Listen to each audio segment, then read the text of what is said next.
officers of the company. So we are directors. There's about 5 of us who run the product.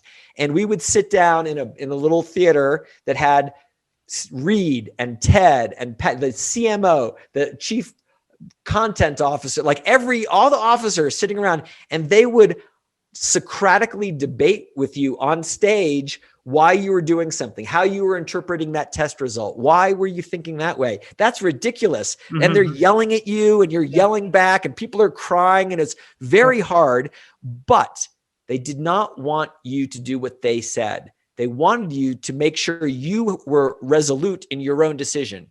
We were the experts. They had domain expertise that we should get feedback from, but they would let you go if you just did what they said.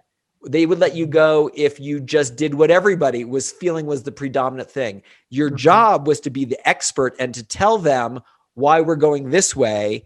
And you needed to have, I've heard all of you.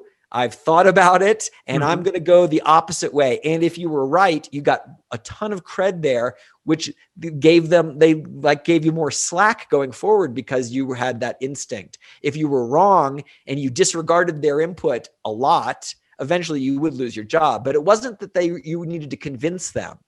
You just needed to make sure you heard everything and were making good decisions. So there was no consensus building.